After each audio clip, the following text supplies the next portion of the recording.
Your wife's been dead for years, darling. Time to modernize and join the real world. That's what Cordelia Whitmore sneered as her bulldozers roared in at dawn. No warning, no permission, carving an $80,000 concrete bike path right through my active cattle pasture.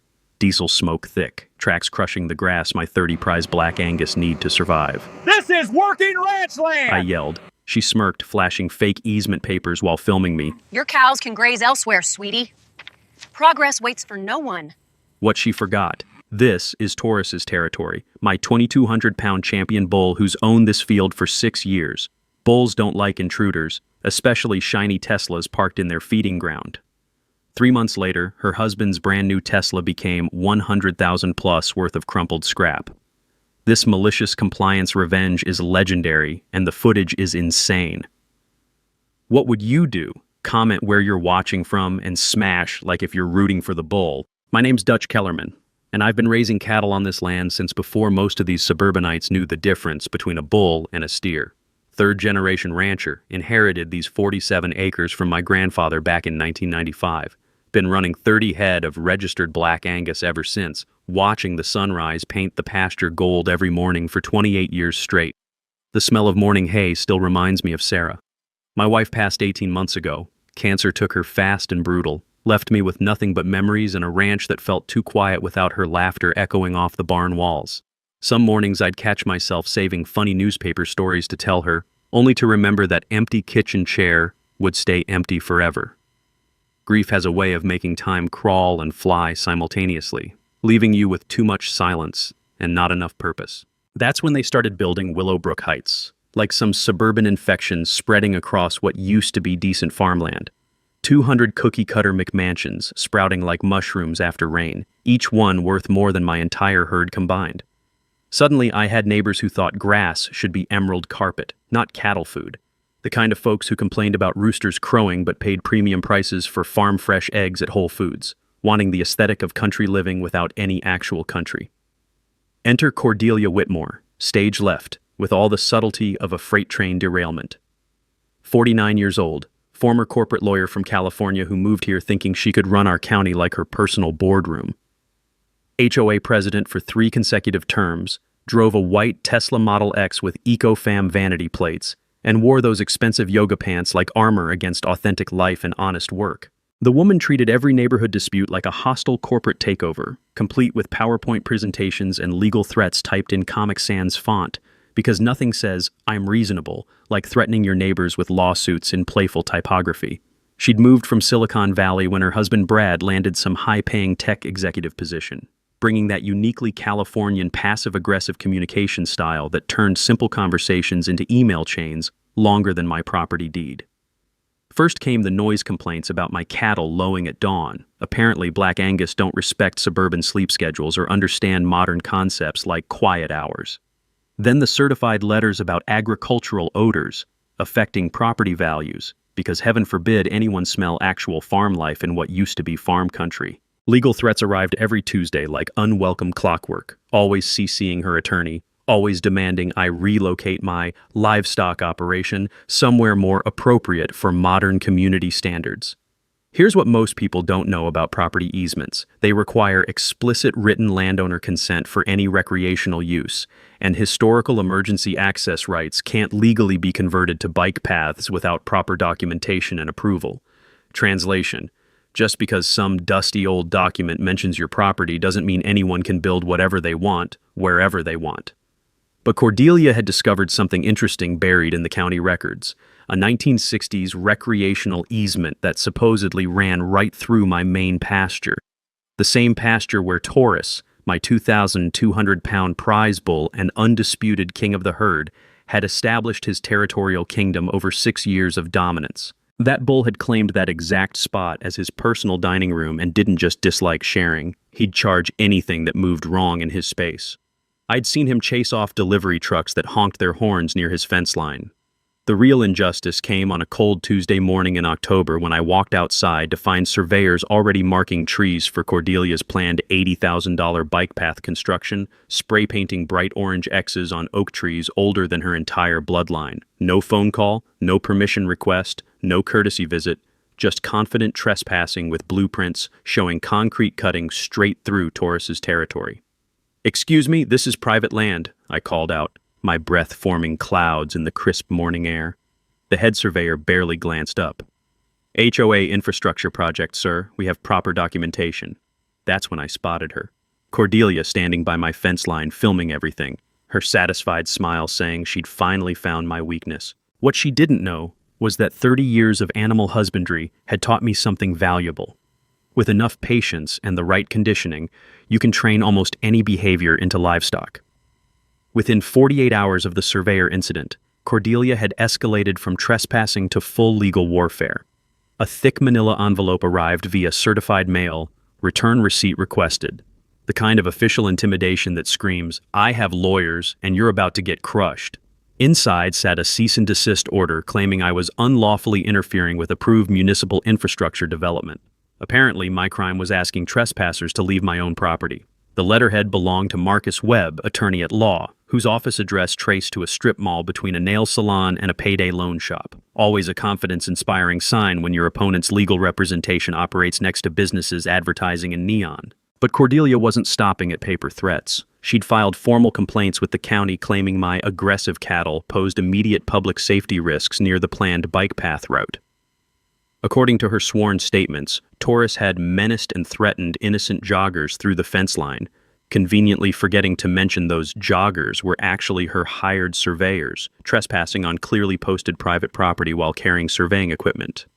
The smell of fresh legal ink mixed with my morning coffee created a bitter cocktail as I read her escalating demands. Immediate relocation of all cattle from the designated recreational corridor, or face municipal enforcement action and potential seizure.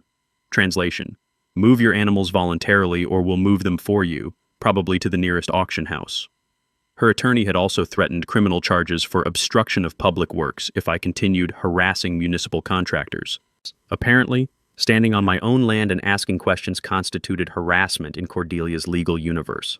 That's when I decided to fight back with something Cordelia hadn't expected from a simple cattle rancher: actual legal knowledge and professional representation. I drove into town and hired Mackenzie Reeves, a local attorney who specialized in agricultural law and didn't operate out of strip malls. Sharp as a new fence post and twice as tough, Mackenzie had built her 20-year practice defending farmers against exactly this kind of suburban land grab bullshit. "Let's start with the fundamentals," Mackenzie said, spreading Cordelia's documents across her solid oak desk like evidence at a crime scene. "Show me this miraculous easement they're claiming gives them authority over your property." What we discovered during our initial investigation made my blood pressure spike, and Mackenzie's eyes light up like Christmas morning. The 1960s document Cordelia was waving around like a magic wand specified emergency vehicle access only: fire trucks, ambulances, police vehicles during emergencies. Recreational use wasn't mentioned anywhere in the original county filing, and more importantly, converting emergency access rights to public recreational use required completely new documentation, environmental impact studies, and verified written landowner consent. Cordelia had forged my signature on the recreational use consent forms. "Well," Mackenzie said, holding the fraudulent document up to her office light, "this is either the worst forgery I've encountered in 20 years of practice, or you've suddenly developed a severe case of dyslexia that affects only your signature and makes you spell your own name wrong. Emergency access easements are legally distinct from recreational easements under state property law, and any conversion between the two categories requires new environmental assessments, public hearings, and verified landowner consent with notarized signatures. Bottom line, you can't just decide some old ambulance route is now a public bike path without following proper legal procedures and obtaining legitimate permissions." But Mackenzie's deeper investigation revealed something that made this conflict personal rather than just legal. Cordelia's California law license had been suspended 3 years ago for ethics violations involving forged client signatures and misappropriated escrow funds. She'd been practicing law in Texas without proper state authorization, making every legal document she'd filed worth less than the paper it was printed on. Her threats carried all the legal authority of a grocery shopping list. While Mackenzie systematically built our legal defense and prepared countersuit documentation, I started my own parallel project back at the ranch. 30 years of raising cattle had taught me that animals respond remarkably well to consistent behavioral conditioning, and Taurus was considerably smarter than most people, including suburban HOA presidents, gave him credit for understanding. I began simple audio association training, playing recorded car alarm sounds during his regular feeding times while rewarding him with premium cattle treats when he moved toward the noise source instead of away from it. The satisfying crunch of cattle pellets between his massive jaws became the daily soundtrack to what I privately called Project Payback. Meanwhile, Cordelia had scrambled to hire an actual licensed attorney to replace her discredited strip mall lawyer, but the legal damage was already substantial. Her forged documents, unauthorized legal practice, and fraudulent consent forms had created an extensive paper trail that practically screamed for criminal fraud investigation. Mackenzie filed formal complaints with the State Bar Association, the County District Attorney's Office, and the State Attorney General's Consumer Protection Division. The local community started choosing sides in what was becoming a very public battle. Some neighbors quietly supported my fundamental right to use my own property as I saw fit, while others bought completely into Cordelia's progress and modernization narrative about bringing the community into the 21st century. The downtown coffee shop became an informal battleground where conversations stopped abruptly when I walked in, then resumed in hushed whispers after I left with my order. But every evening at feeding time, I'd walk out to the main pasture and watch Taurus respond with increasing precision to those recorded car alarm sounds. Patient, consistent, methodical conditioning, just like everything else in life worth doing right. Cordelia wasn't the type to back down from a fight, especially after her legal threats backfired spectacularly. If she couldn't intimidate me with fake lawyers and forged paperwork, she'd try environmental warfare, because nothing says modern community leader like weaponizing ecology against your neighbors. 2 weeks after Mackenzie exposed her fraudulent consent forms, Cordelia launched what she called a community health initiative.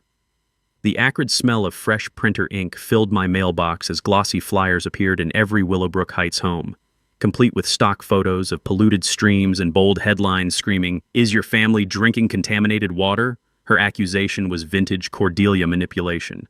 My cattle were contaminating the creek water with dangerous agricultural runoff, creating potential health hazards for the entire subdivision. According to her emergency community bulletin, immediate livestock relocation was necessary to prevent a public health crisis. She'd hired Dr. Richard Pemberton, environmental consultant, who arrived Thursday morning in a white van with official-looking green lettering. The man wore a pristine lab coat and carried scientific-appearing equipment, taking water samples upstream and downstream from my property, while Cordelia filmed everything for her social media documentation campaign. 30 years of contamination, she announced to her phone camera, standing beside the creek where my cattle had been drinking safely for decades. This community deserves better than living downstream from agricultural pollution. The metallic taste of outrage flooded my mouth when I read Pemberton's preliminary report. According to his laboratory analysis, dangerous levels of E. coli were present in creek water directly below my cattle operation, posing immediate public health risks requiring emergency livestock relocation for community safety. But Mackenzie had taught me to verify everything Cordelia presented as scientific fact. A basic internet search revealed Dr. Pemberton's environmental consulting business was registered to a suburban ranch house, and his certified laboratory was actually his spare bedroom, converted with equipment ordered from Amazon. More damaging to Cordelia's credibility, Richard Pemberton was actually Richard Whitmore, her brother-in-law who'd changed his surname after bankruptcy proceedings and a restraining order back in California. His impressive environmental credentials consisted of a bachelor's degree in business administration and exactly zero scientific training. Meanwhile, I'd contacted the legitimate EPA regional office requesting certified water quality testing from actual laboratories. The results told a completely different story. My rotational grazing practices were actually improving creek water quality through natural grass filtration systems, while the HOA's excessive chemical fertilizer applications on their manicured lawns were creating measurable pollution problems downstream from their decorative pond. Prior appropriation law follows first in time, first in right principles, meaning senior water users can legally demand junior users stop diversions during drought conditions and cannot be forced to relocate based on fabricated environmental claims from junior water rights holders. Translation: my grandfather's 1952 water rights legally supersede any subdivision built 70 years later. The community response split predictably along ideological lines. Some residents bought Cordelia's environmental scare tactics completely, demanding immediate action against the contaminating cattle operation. Others quietly expressed support for my property rights, including Vernon Jacobson, a retired civil engineer who'd moved to Willowbrook Heights specifically because he wanted to live near working agricultural operations. "Son," Vernon said, approaching me discreetly at the hardware store. "I've run my own water quality tests using actual scientific methods. Cordelia's numbers are complete fabrications, and some of us know it." While Mackenzie systematically dismantled Cordelia's environmental fraud case, I continued perfecting Taurus's behavioral conditioning program. The bull now responded with remarkable precision to specific car alarm frequencies, particularly the high-pitched luxury vehicle alarms used by Tesla and BMW security systems. Feeding him premium molasses treats while playing these recorded sounds had created a powerful conditioned response. He'd actually moved toward luxury car alarms expecting food rewards. The sweet smell of molasses mixed with evening hay had become my favorite aroma, representing daily progress toward eventual justice. That weekend brought vindication when the local newspaper published an investigative expose revealing Dr. Pemberton's fake credentials and family connection to Cordelia. The reporter had contacted legitimate environmental scientists who laughed at the obviously fabricated test results and explained how properly managed cattle operations actually improve riparian ecosystem health. Cordelia's environmental warfare had backfired spectacularly, but it revealed her increasing desperation and willingness to involve family members in criminal fraud. Mackenzie added the fraudulent environmental reports to our expanding legal case file, building toward what she privately called the motherlode of property rights violations. But my most satisfying progress happened during evening feeding sessions, watching Taurus perfect his audio response conditioning. When Tesla alarm sounds played during his dinner routine, he'd immediately orient toward the noise source and advance with purposeful intent. 2,200 pounds of behaviorally modified agricultural justice, ready to defend his territory against specific automotive triggers. Cordelia's environmental fraud exposure should have ended this battle, but desperation transformed suburban HOA presidents into dangerous criminals. Instead of retreating gracefully, she escalated to tactics that crossed every line between harassment and felony intimidation. The first warning sign appeared on a gray Monday morning when I discovered my cattle water troughs contaminated with motor oil. Not enough to seriously poison the animals, but sufficient to make the water undrinkable and force me to haul fresh water from my well. The acrid petroleum smell mixing with morning mist told me someone had spent considerable time sabotaging my ranch operations under cover of darkness. 2 days later, while I attended Sarah's memorial service at the county cemetery, someone slashed all 4 tires on my truck. The timing wasn't coincidental. Attacking me while I grieved my wife at her graveside required a special kind of calculated cruelty that went beyond property disputes into personal vendetta territory.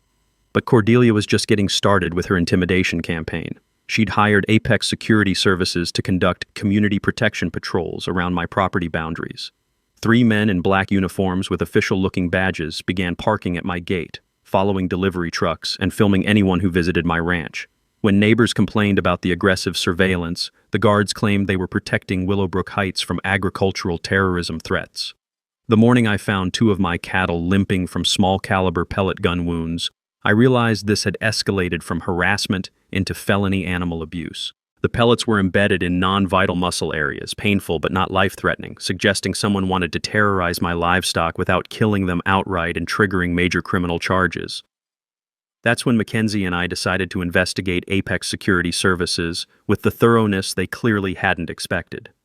Apex wasn't actually a licensed security company operating under state regulations. The business registration traced to a mail forwarding service, and the 3 intimidating security professionals were actually convicted felons recruited through Craigslist advertisements using untraceable email accounts. More damaging to Cordelia's legal position, financial records obtained through Mackenzie's subpoena revealed direct payments from the HOA emergency fund to Apex Security Services.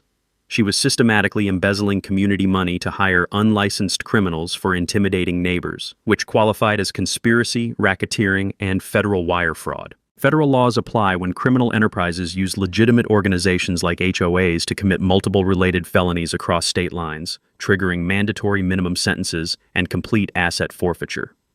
Translation: using stolen community funds to hire convicted felons for intimidation campaigns can destroy your entire life legally and financially. But while legal wheels turned with bureaucratic slowness, I accelerated Taurus's behavioral conditioning program with scientific precision. The bull now responded to specific car alarm frequencies with remarkable consistency. Through weeks of patient training, I'd discovered that Tesla Model X security systems produced a distinctive 1,200 Hz tone that triggered his strongest conditioned response. He'd advance purposefully toward that exact sound from over 200 yards away. The satisfying rhythm of his hooves against packed earth during evening training sessions had become my favorite sound. Knowing each successful response brought us closer to perfect tactical timing. Community sentiment was shifting dramatically after residents learned about Cordelia's criminal security hiring practices. Vernon Jacobson had quietly organized legitimate Willowbrook Heights homeowners who were genuinely horrified by their HOA president's illegal activities. Their independent investigation revealed she'd been systematically misappropriating community funds for personal expenses, including Tesla lease payments and luxury vacations, fraudulently categorized as community development research trips. "We moved here for peaceful retirement," Vernon confided during a discreet hardware store conversation. "Not to fund some power-hungry transplant's criminal enterprise against our farming neighbors." The security harassment campaign had backfired by attracting unwanted media attention to Cordelia's questionable financial practices.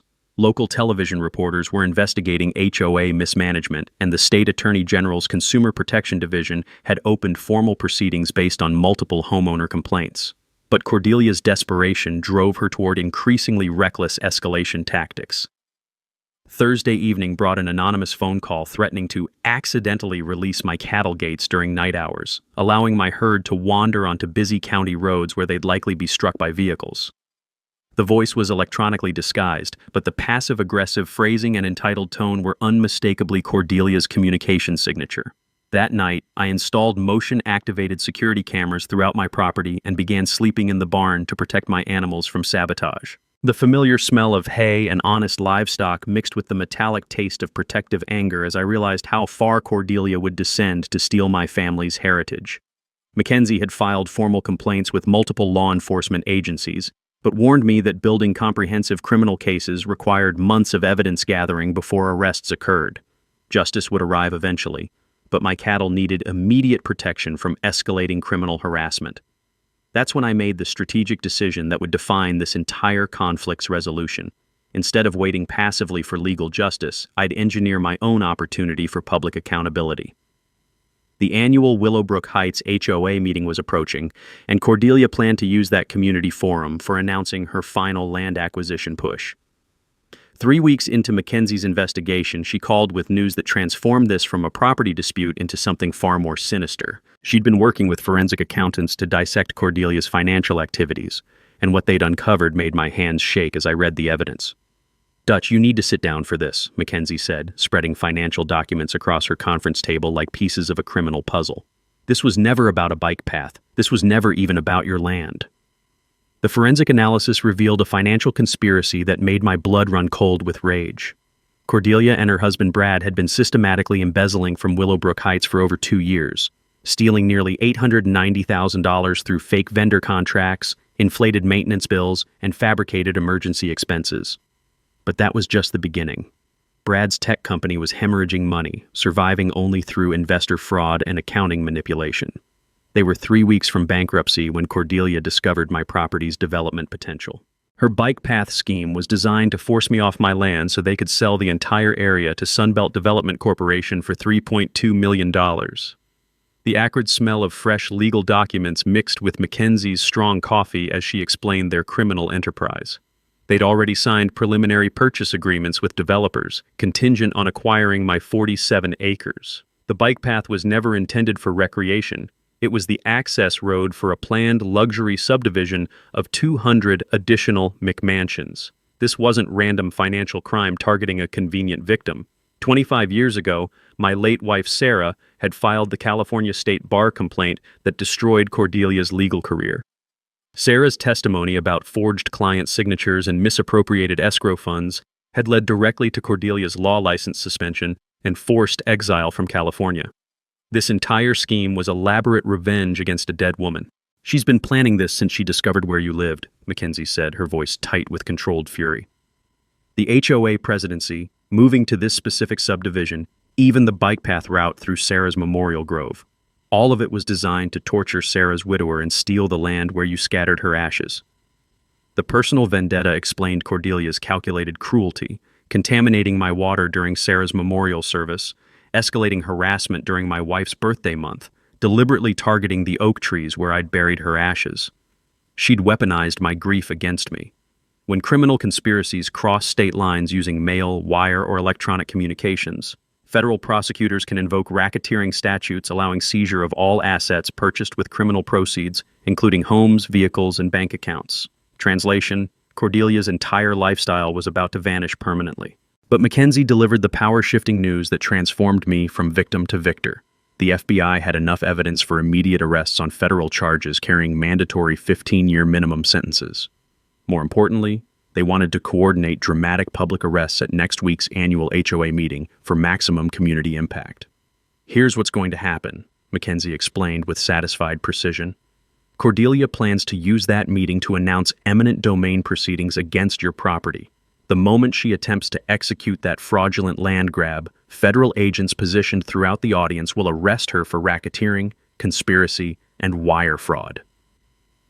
Suddenly, I held all the cards. I could destroy Cordelia legally through federal prosecution, financially through asset forfeiture, and professionally through criminal conviction. But legal justice, while satisfying, wouldn't provide the immediate public humiliation she deserved for desecrating my wife's memory. That's when I realized I could have both legal justice and personal satisfaction. Mackenzie would coordinate with FBI agents for the arrests and criminal charges. I would engineer the public humiliation using 2,200 pounds of perfectly conditioned agricultural justice. The plan crystallized with beautiful simplicity. Cordelia would arrive at the community center in her Tesla, confident she was finally stealing my family's land. FBI agents would be positioned for arrests. Television crews would capture everything for evidence, and tourists would be waiting in the adjacent pasture, perfectly trained to respond to Tesla car alarm frequencies. Some crimes deserved prison sentences. This crime deserved to be trampled by an angry bull in front of 300 witnesses and live television coverage. The metallic taste of anticipated justice mixed with evening coffee as I walked to the pasture where Taurus was completing his conditioning program. Legal victory was guaranteed through federal prosecution. Public humiliation would be delivered through agricultural precision. Cordelia wanted to destroy Sarah's memory and steal our family legacy. Instead, she was about to become a viral video featuring the most expensive lesson in property rights that Texas had ever witnessed. With the FBI coordination locked in and Cordelia's criminal exposure guaranteed, I had 1 week to orchestrate the most satisfying piece of agricultural justice in Texas history. This required precision timing, perfect animal conditioning, and coordination between federal law enforcement and one very intelligent bull. Mackenzie handled the legal choreography with surgical precision. She'd arranged for Special Agent Martinez to position undercover agents throughout the community center audience, with sealed arrest warrants ready the moment Cordelia attempted her fraudulent land seizure announcement. Local media would attend what they'd been told was a major HOA transparency story, ensuring maximum documentation of her spectacular downfall. But my operation required different expertise: animal behavioral psychology and automotive acoustics engineering. The metallic click of my smartphone recording Tesla alarm frequencies became the soundtrack to Taurus's advanced conditioning program. I spent dawn and dusk sessions perfecting his response until he could distinguish between different luxury car security systems with remarkable precision. Classical conditioning achieves optimal results through 200-300 audio repetitions over 14 to 21 days, using high-value food rewards, with bulls showing exceptional memory retention for audio-triggered responses. Translation: with enough patience and premium molasses treats, you can train a bull to respond to virtually any specific environmental trigger with military accuracy. The sweet, sticky aroma of molasses mixed with morning hay became my constant companion during training sessions. I discovered that Taurus responded most aggressively to the specific 1,200 Hz frequency produced by Tesla Model X panic alarms, a sound that now triggered his immediate territorial defense response from over 400 yards away. Community preparation required more delicate political maneuvering. Vernon Jacobson had quietly organized legitimate Willowbrook Heights residents disgusted by Cordelia's criminal activities. They'd coordinate to pack Monday's meeting with supporters demanding accountability, ensuring maximum audience for her federal arrest and subsequent automotive destruction. "We want premium seating when agents drag her out in handcuffs," Vernon confided during our hardware store strategy session, but we also want video evidence of what happens to her precious Tesla afterward. The technical challenge involved positioning Taurus for optimal visual impact without creating obvious legal liability. Community center parking sat adjacent to my main pasture, separated by standard cattle fencing designed for normal containment, but not for bulls pursuing specific audio targets with conditioned determination. Here's the elegant solution I developed: DIY remote-controlled gate systems using smartphone apps and wireless actuators. For under $200 in hardware store components, you can create remotely operated fence gates that respond to cell phone commands from anywhere within a half-mile radius. Completely legal for livestock management, but incredibly useful for timing bull releases with precision accuracy. Wednesday brought reconnaissance of optimal camera positioning and escape route planning. I hired a professional videographer under the pretense of creating agricultural education documentary footage, ensuring multiple high-definition angles would capture every moment of Taurus's performance for both legal evidence and inevitable social media virality. The psychological manipulation required careful theater to build Cordelia's overconfidence. I arranged for her to overhear staged phone conversations suggesting negotiated surrender of my property rights. Mackenzie played her supporting role perfectly, conducting loud settlement discussions in public coffee shops where Cordelia's suburban spy network would report back to their leader. By Friday, Cordelia was publicly celebrating her anticipated victory, posting social media updates about community modernization and successful resolution of agricultural obstructionism. And her premature confidence was exactly what I needed: a completely unsuspecting target who'd arrive Monday evening in her Tesla, absolutely certain she was finally claiming my family's heritage. The final preparation involved timing Taurus's feeding schedule to maximize territorial aggression during meeting hours. Bulls defend their primary grazing areas most aggressively during evening feeding periods, and I wanted him primed for territorial protection when Cordelia's panic alarm provided the audio trigger for his conditioned response. Safety considerations required careful engineering since my goal was expensive automotive destruction, not human injury. I positioned temporary barriers to redirect Taurus's charge trajectory toward parking areas rather than pedestrian zones, and arranged discreet veterinary standby to ensure bull safety during his starring performance. The familiar smell of evening grain mixed with the metallic taste of anticipated justice as I conducted final conditioning sessions. Taurus now responded to Tesla alarms with the reliability of German engineering meeting agricultural determination. 2,200 pounds of behaviorally modified livestock, ready to deliver expensive lessons about respecting Texas property rights. Saturday's dress rehearsal went perfectly. Smartphone gate controls worked flawlessly, Taurus responded to recorded Tesla alarms with impressive consistency, and emergency containment protocols functioned exactly as designed. Sunday evening, I sat on my porch reviewing the operational timeline while watching Taurus graze peacefully in his territory. Federal agents would deliver criminal justice through arrests and prosecution. My bull would provide personal justice through spectacular automotive destruction. Cordelia would discover that some educational experiences require very expensive tuition payments. Monday's HOA meeting would combine federal law enforcement with precision agriculture, creating the kind of viral content that agricultural rights advocates would celebrate for generations. With federal agents positioning for Monday's arrests and Taurus perfecting his automotive destruction skills, I expected Cordelia to maintain her overconfident facade through the weekend.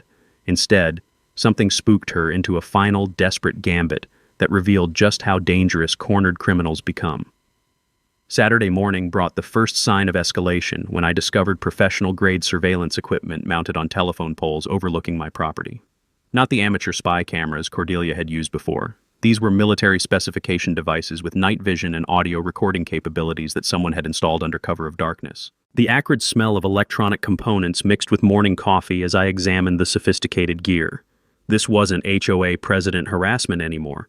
This was federal-level surveillance suggesting Cordelia had connected with serious criminal elements willing to provide advanced equipment for her final push. Mackenzie's weekend phone call confirmed my suspicions about the escalation. "Dutch, we've got a problem. Cordelia just hired Blackstone Consulting Services for emergency security assessment of your property. Blackstone isn't a legitimate consulting company. They're private military contractors who specialize in intimidation and evidence destruction." Blackstone was actually a front company operated by Brad's former Silicon Valley business partners. who were facing their own federal fraud investigations and needed Cordelia's land deal to succeed for their financial survival. This wasn't just about revenge against my dead wife anymore. Multiple criminal enterprises were coordinating to steal my family's property. Sunday afternoon brought confirmation of their criminal escalation when 3 black SUVs with tinted windows began conducting security patrols around Willowbrook Heights. The vehicles contained armed men wearing tactical gear who claimed they were protecting the community from domestic terrorism threats posed by my agricultural operation. But their real purpose became clear Sunday evening when they attempted something that crossed every legal line: breaking into my barn to plant evidence that would justify emergency seizure of my property. My motion-activated cameras captured everything as masked figures tried to hide explosive materials and weapons-grade chemicals among my farming equipment. Federal law enforcement considers planted evidence a separate felony charge that adds automatic 10-year sentences to existing criminal charges, with mandatory asset forfeiture for anyone involved in the conspiracy. Translation: trying to frame farmers for terrorism charges guarantees you'll spend decades in federal prison. The evidence-planting attempt backfired spectacularly when my security system triggered silent alarms that alerted both local police and FBI surveillance teams. Agent Martinez arrived within 20 minutes to arrest 2 Blackstone operatives in possession of illegal explosives and fraudulent federal identification documents. What they didn't expect was discovering that I'd been recording everything through hidden cameras installed throughout my property during the past week's preparation. Their criminal conspiracy was now documented on high-definition video that would serve as evidence in multiple federal trials. But Cordelia's desperation drove her toward one final escalation that revealed the true scope of her criminal network. Monday morning, she attempted to bribe County Sheriff Thompson with $50,000 in cash to conduct an emergency raid on my property based on the planted evidence her operatives had failed to successfully hide. The sheriff immediately contacted FBI agents and agreed to wear recording equipment during his meeting with Cordelia. Her attempted bribery was captured on federal surveillance devices, adding corruption charges to her growing list of federal felonies. "Mrs. Whitmore," Sheriff Thompson said during their recorded conversation, "you're asking me to raid an innocent man's property based on evidence that your people tried to plant there. That's not law enforcement. That's organized crime." By Monday afternoon, Agent Martinez had arrested 4 Blackstone operatives and secured warrants for Brad's business partners in California. Cordelia's criminal network was collapsing faster than a house of cards in a Texas windstorm, but she remained convinced that evening's HOA meeting would somehow salvage her land acquisition scheme.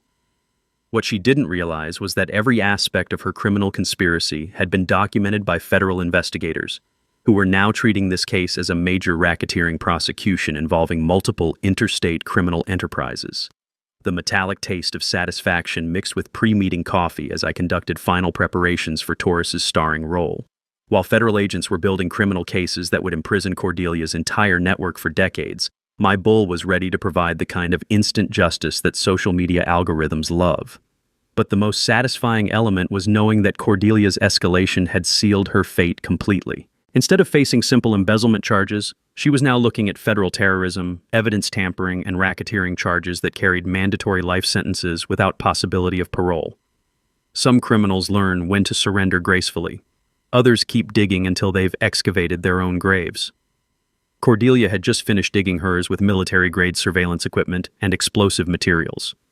Tonight's HOA meeting would provide both federal justice and agricultural entertainment, delivered with the precision that only comes from combining FBI investigations with perfectly trained livestock. The hours before Monday evening's HOA meeting brought Cordelia's most desperate and reckless criminal escalation yet.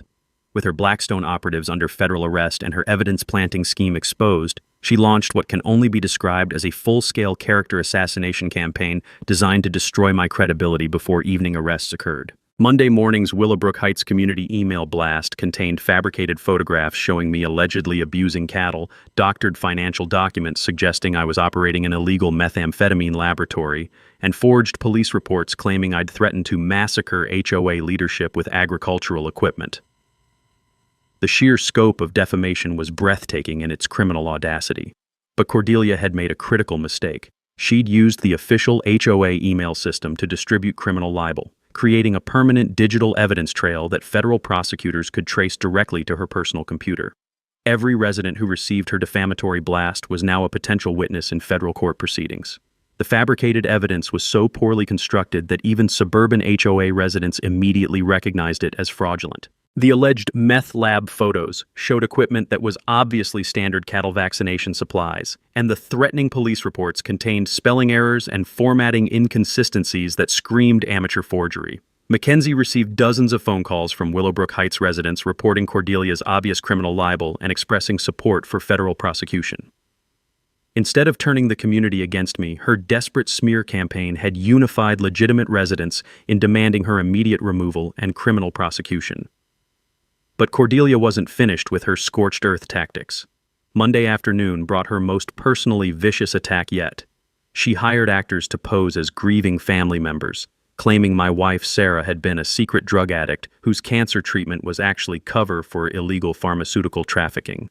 The cruelty of using my deceased wife as ammunition in her criminal schemes crossed every line of human decency. The bitter taste of rage mixed with afternoon coffee as I read her social media posts suggesting Sarah's memorial oak grove was actually a burial site for drug money and criminal evidence.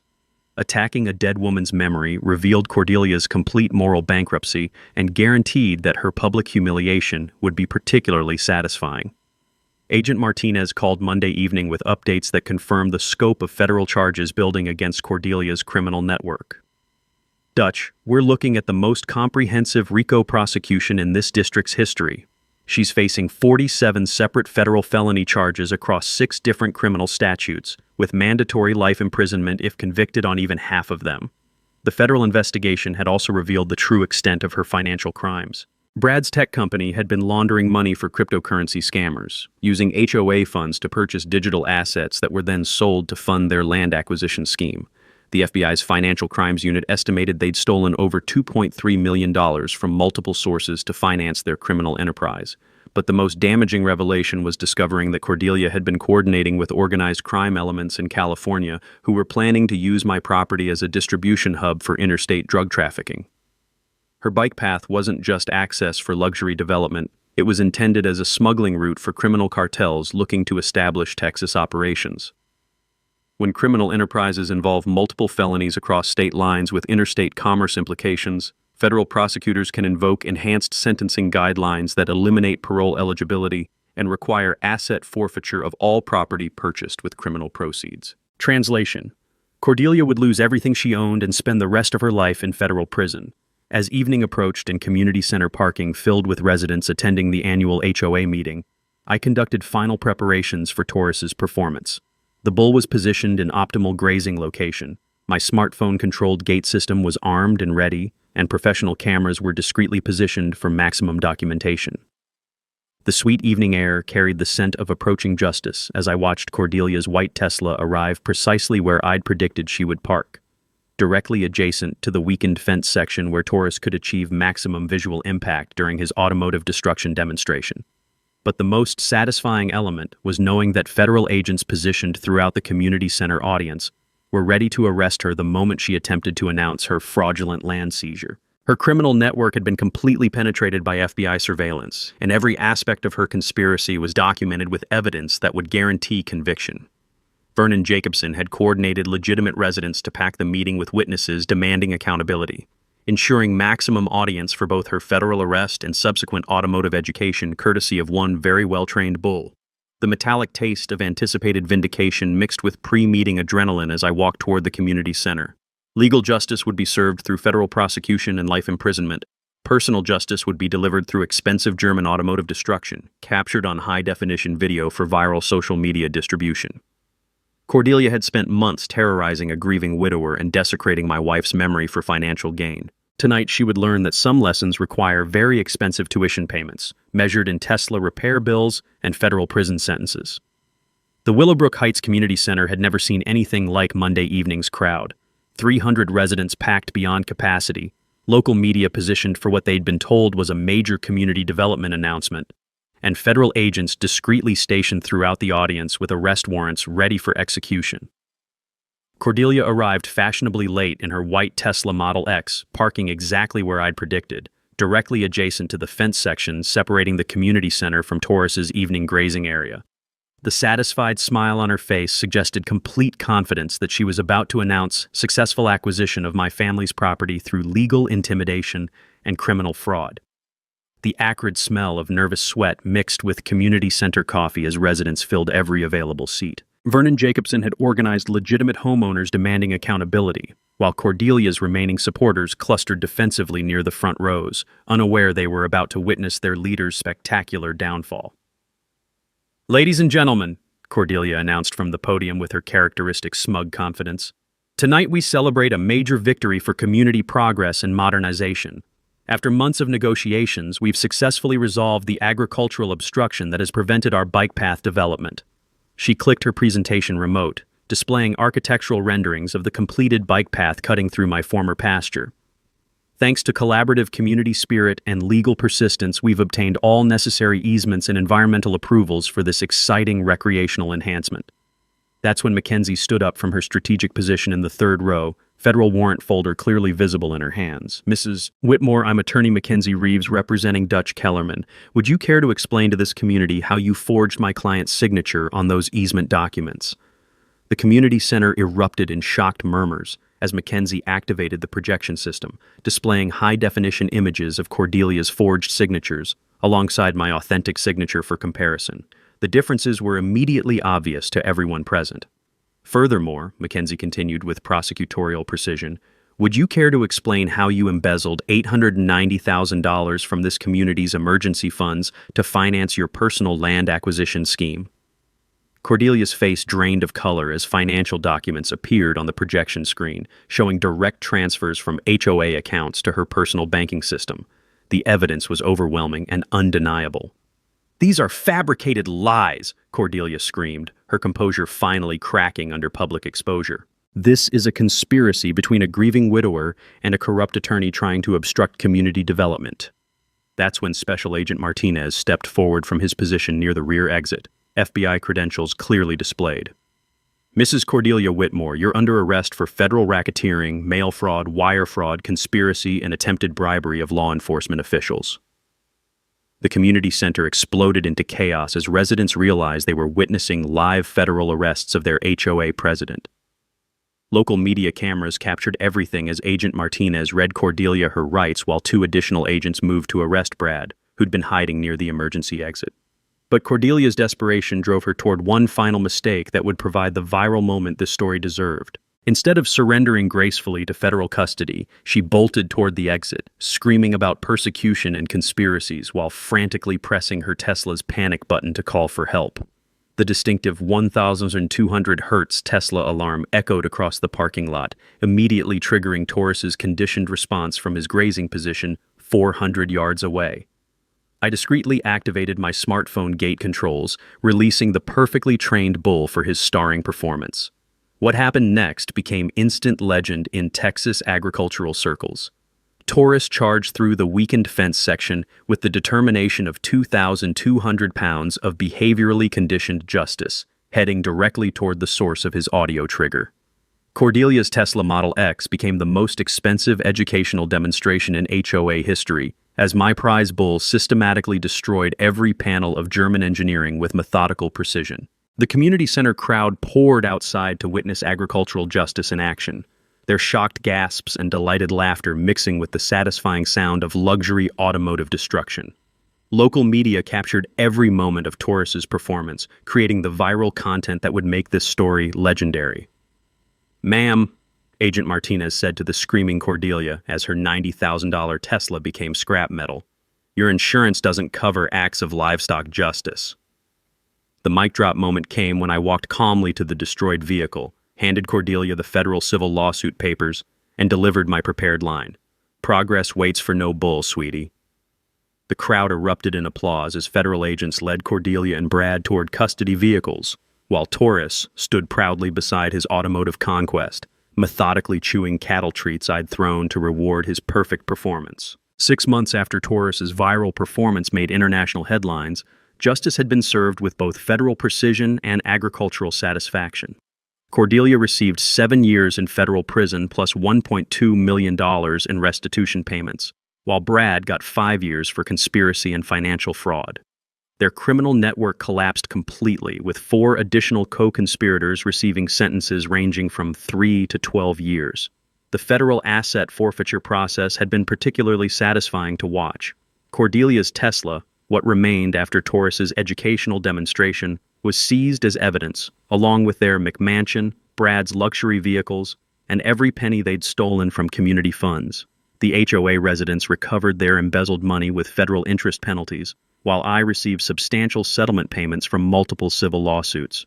But the legal victories were just the beginning of this story's positive transformation. The new Willowbrook Heights HOA board, elected after emergency community meetings, implemented what they called the Good Neighbor Charter, a set of policies prioritizing cooperation over litigation and requiring supermajority votes for any major property actions. Vernon Jacobson became president, bringing his engineering expertise and common-sense approach to community management. The bike path project was completed exactly as originally planned, but with important modifications. It carefully routed around my property boundaries with proper easements I'd voluntarily granted, included educational signage about agricultural heritage, and featured a memorial bench overlooking my pasture where visitors could observe cattle operations while enjoying recreational cycling. The Sarah Kellerman Memorial Agricultural Education Fund became the crown jewel of my wife's lasting legacy. Endowed with $200,000 from legal settlement proceeds, the scholarship program supports young farmers studying sustainable ranching practices at Texas A&M University. The first recipients included 3 students specifically interested in heritage livestock breeding and conservation. "Mrs. Kellerman would be proud," said Jennifer Martinez, our inaugural scholarship winner, knowing her memorial is helping preserve the agricultural traditions she defended. The conservation victory exceeded my wildest expectations when I donated development rights to the Texas Land Conservancy, ensuring my 47 acres would remain active agricultural land in perpetuity.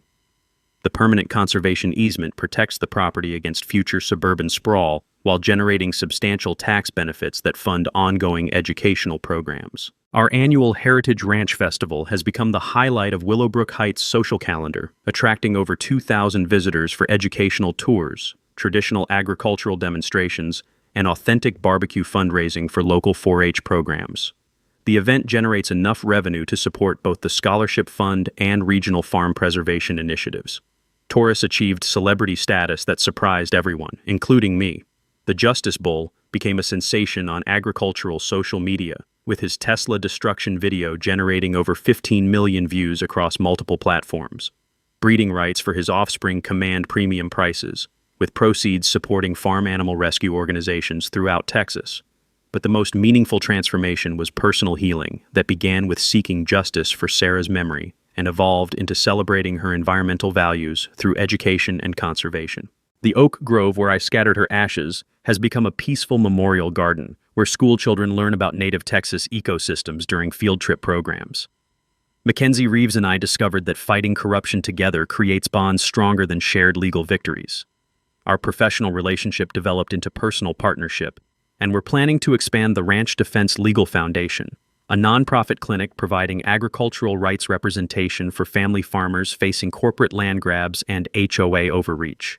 The ripple effects continue spreading throughout Texas agricultural communities.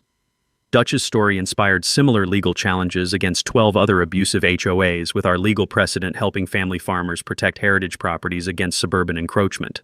The state legislature passed the Kellerman Act, strengthening agricultural protection laws and increasing penalties for forged easement documents. National media attention brought unexpected opportunities for agricultural advocacy. I've testified before Congress about suburban sprawl impacts on family farming, spoken at agricultural conferences about protecting rural heritage, and consulted with farmers nationwide facing similar legal challenges. The community transformation has been remarkable to witness. Property values in Willowbrook Heights increased after Cordelia's removal, as legitimate residents enjoyed living near authentic agricultural operations instead of constant legal warfare. The educational programs create positive relationships between suburban families and working ranches, building understanding that benefits everyone. Young visitors often ask about Torres during tour programs, wanting to hear about the bull who became famous for defending property rights. I explain that justice sometimes requires patience, conditioning, and perfect timing, but it's always worth pursuing when you're protecting something important. As sunset paints my pasture gold each evening, I watch Taurus grazing peacefully in the field where Cordelia tried to build her fraudulent bike path. The memorial bench where visitors rest during educational tours overlooks the exact spot where my bull delivered expensive lessons about respecting agricultural heritage and honoring deceased spouse's memory. The story that began with grief and criminal harassment has become a celebration of community healing, conservation victory, and agricultural education. Sarah's memory lives on through scholarship recipients, protected land, and the lesson that ordinary people can defeat corruption through persistence, documentation, and occasionally very well-trained bulls. Thanks for hanging out with us on HOA Stories, where the HOA Karens meet their match. If this story had you cheering or cringing, go ahead and like the video, drop a comment with your reaction, and hit subscribe so you're ready for the next wild HOA tale.